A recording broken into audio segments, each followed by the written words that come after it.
Hi, it's Harry. Well, the November numbers are in. It's early December.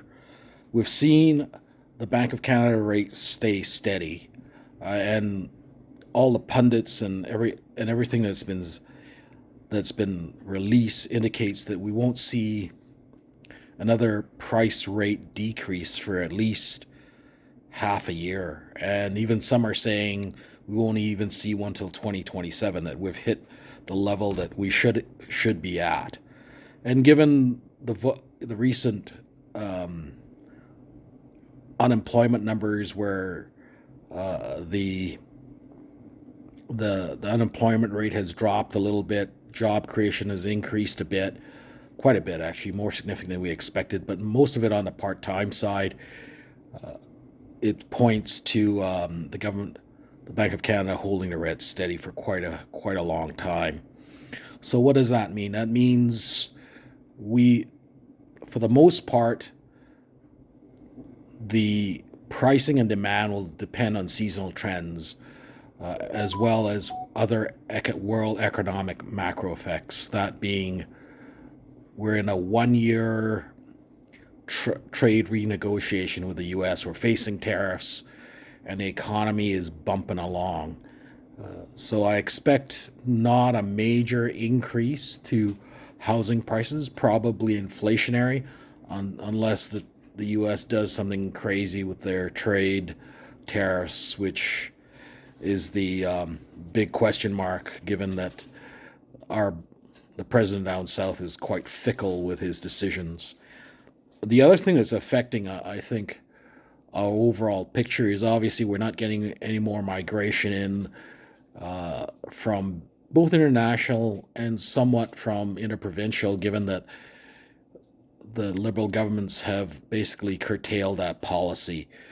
But the thing that I think is that's affecting the pricing more than anything else is all the economic uncertainty, as well as in Calgary, I believe, as well as Alberta in general, is the labor unrest. Everyone's looking for more money on these strike mandates, although everyone says that that's not the case, but I think it is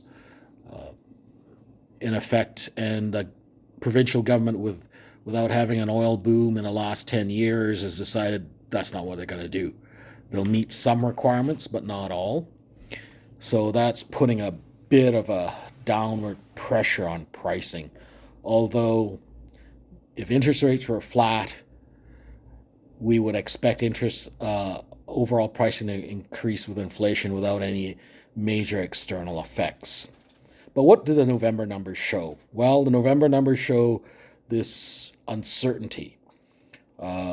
Where we had expected, after the October drop in Bank of Canada rates, I would have expected November average pricing to go up. It actually fell. It went from 643,000 to 616, down about 5%.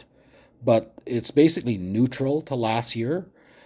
However, sales also fell about 13% from last year, and to 1553, and that's down from 1885 in what we saw in October, which is basically another 15%. So people are reluctant to spend big dollars, because these are big ticket items we're talking about, with a lot of uncertainty and some labor unrest in our province. And that has caused the market to remain kind of balanced. It's flickering with a buyer's market overall. But if you looked at the detached and semi-detached markets, they're all in a balanced state, although pricing is down. If you look at a detached market, we're down at 756 for November from 816. That's pretty significant if you think about it. I mean, that's 6 or 7% down for no good reason. You would have expected the opposite to happen with the interest rates dropping. So I've got to believe this is dealing with buyer sentiment, because inventory is actually down for November to 2,444 detached homes versus 2,900 in October. So the inventory is down significantly. but up over last year. But we also see a commensurate drop in sales in detached homes. So I expect this to persist till spring, where I expect a pop. So I'm expecting seasonal trends to start to affect everybody. So if you're buying, um, try to buy something before the end of February. If you're selling, wait till the end of February, and then start moving on trying to sell your home. If you're forced to sell, hopefully you're downsizing. If you're upsizing, um, sorry, hopefully you're upsizing, because that means you can capture some of the wins on the buy side. Downsizing, not a good idea, because you're gonna take a bit of a hit here. But if you have to do it, you have to do it. Hopefully this is helpful. Please reach out. I'm on, send me a message, text, or just email me.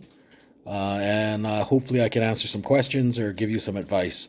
As always, trying to help everyone else out. And if you need some real estate services, please reach out as well. Thanks. Bye now.